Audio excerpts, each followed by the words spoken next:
The world is getting more corrupt, and these are the 5 worst offenders. On Tuesday, Berlin-based watchdog Transparency International released its Global Corruption Barometer 2013, a worldwide survey of 114,000 people that analyzes bribery and corruption in 107 countries. The report found that corruption and bribery are prevalent across the developed nations, but seemed to heavily focus on the underdeveloped world, and I fucking wonder why. More than 50% of respondents in the world said corruption had worsened in recent years, and 27% admitted to paying bribes in order to access public services and institutions. Respondents see an easy way out of this growing problem. The majority of people don't believe in their scumbag government's capabilities to fight corruption. Nearly 88% think that their puppet leaders are doing a terrible job at it, and most blame public institutions, the banking sector, or the devil himself, as the main corruption sources. Here are 5 of the world's most corrupt institutions according to the survey. Number 1, the police.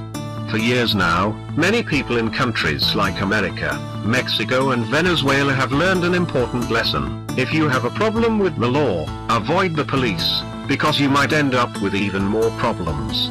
In Mexico, cartels pay municipal police $100 million every month, and more than 93% of drivers think traffic policemen are corrupt. And America is slowly turning into a police state.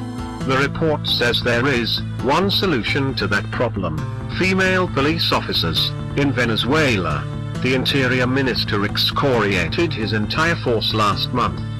Those are some of the most extreme cases, but they reflect a general worldwide distrust of cops. Across the globe, police received a 3.7 rating on a 1 to 5 scale, where 1 means not at all corrupt and 5 means extremely corrupt. Number 2, judges. Few forms of corruption can hurt a country more than judicial corruption.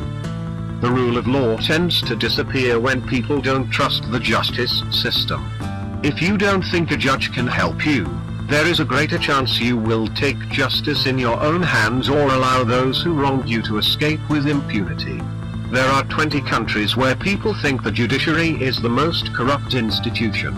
In these countries, 30% of the survey's respondents admitted that they had a paid bribe in order to help their cases. Number 3, public officials and civil servants. Government employees in charge of land, registry, health, and education have a privileged position controlling access to certain grants or assistance. They can easily ask for bribes. This sort of corruption has mostly affected countries like Afghanistan, Cambodia, Iraq, Liberia, Sierra Leone, Venezuela, Mexico, and Colombia.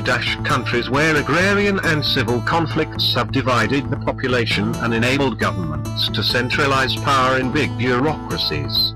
On average, public officials received a 3.6 for corruption on the 1 to 5 scale. Number 4, political parties. Citizens of Argentina, Greece, Colombia, the United States, Brazil, Canada, Chile, Israel, Vanuatu, Uruguay, and Jamaica share one belief: they think political parties are their country's most corrupt institutions. In total, 51 countries around the world expressed contempt for political parties in the survey. More than half of respondents think that their countries are run by big interests looking out for themselves entirely or to a large extent. It's no surprise, then, that protesters in countries like Turkey, Egypt, Chile, Spain, and Brazil have used political corruption as a rallying cry. In the US, 76% of respondents said that political parties were affected by corruption. In Greece, the number is currently at 90%. Number 5. The citizenry. One of the largest problems when dealing with public corruption is the people themselves. According to the report, 27% of respondents said that they had paid a bribe in the past 12 months. As Transparency International and other NGOs have repeatedly stated, this ultimately sustains and encourages corruption. The same goes for citizens' failures to report incidents of corruption. The study found that 21% of the people surveyed are not willing to report these incidents, and there are 16 countries where a majority of respondents would prefer to remain silent, for fear of reprisals and lack of faith in their governments. And here are some more headlines from around the world. A welcome global shift against corruption, from the Christian Science Monitor. Corruption rate in India is double of global average. Times of India by county assigner. From Israel among most corrupt of OECD countries, from the Jerusalem Post. From Germany, Transparency International survey finds increase in corruption, from the Deutsche Welle. Opinion: Canadians are too resigned to graft, from the Globe and Mail. In-depth survey shows bribery and corruption worsening worldwide, from the Voice of America.